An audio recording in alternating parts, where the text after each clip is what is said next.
Imagine logging in for what you think is just an ultra-realistic video game, only to discover you're trapped in a death match you can really die in. Today, we're breaking down The Call Up, a thriller where gaming becomes survival horror. Stick around, because this one spirals from cool VR tech to full-blown nightmare, and the way it ends is absolutely wild.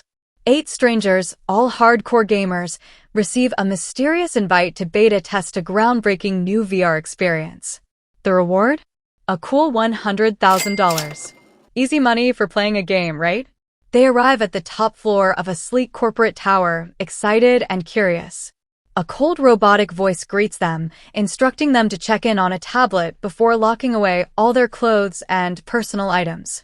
Their only attire now is tight, high-tech motion capture suits. Adam, a big guy, struggles to squeeze into his suit while the others laugh. Carl reveals a horrible burn scar. Andre, ex-military, coolly mentions his service days. It's clear they're all very different people, but they're about to be united by terror. Once suited up, they're herded into a scanning chamber where they have to state their gamer tags. That's when things get tense.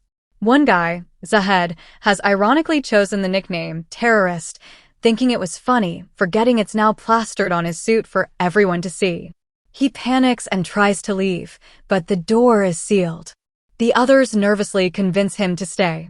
Now the voice instructs them to don the true gear, helmets on, lights off. The floor around them shifts. Suddenly, they're not in a clean white room anymore. They're in a war-torn, post-apocalyptic cityscape. Their suits morph into military uniforms, their tattoos vanish, and it all feels impossibly real, even though their hands go through the scenery like ghosts. A sergeant NPC materializes. He's nasty, barking orders like they're raw recruits.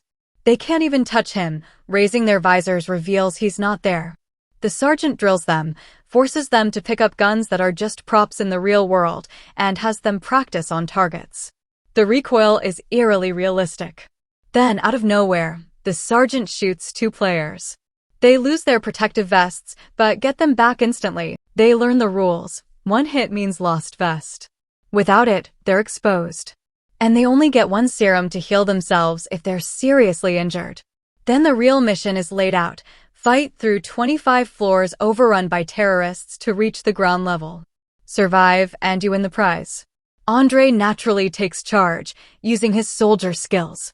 The first enemy NPC appears and Andre kills him quickly, earning all the level points. The rest learn the hard way that rushing in is dangerous. Adam sprays bullets wildly without hitting anything. Out of nowhere, Carl is hit by a bullet. That melted his safety suit. But Taylor shots him accidentally. Soon, things get darker. The group discovers getting shot really hurts.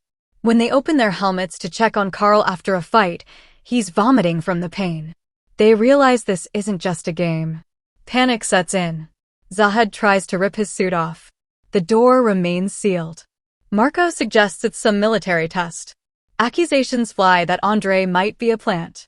The atmosphere turns poisonous. The group takes a breather. Andre heads to the bathroom. But they don't know the game is still running. An enemy spawns and ambushes him. Andre closes his helmet just in time, but he's hit. He can't heal himself. He already used his serum on Carl. While the others argue, they hear him screaming. By the time they find him, he's convulsing on the floor, his brain fried by the helmet. The voice coldly announces they may proceed to the next level. The group realizes with horror this game actually kills you. They try to take off the helmets. Useless. Zahed panics and begs them to smash it off with a fire extinguisher. They try. Nothing. The sergeant NPC appears, punishes them, even physically beats Zahed in-game, leaving him broken and terrified. He warns them that trying to escape again will get them killed. From here on, they're trapped. No choice but to keep playing. They fight through level after level, learning new weapons and mechanics. The game keeps hurting them. Real injuries. Real fear. Real death. One night, desperate to escape, Zahed manages to crack a window. The sergeant shows up, beats him savagely, and throws him down the stairs. He breaks his leg, real damage, with no serum able to fix it. He bleeds out behind some furniture while the others watch helplessly. They descend further. Marco grows increasingly violent, bullying Adam and using him as a human shield. Adam finally dies after being forced to charge enemies.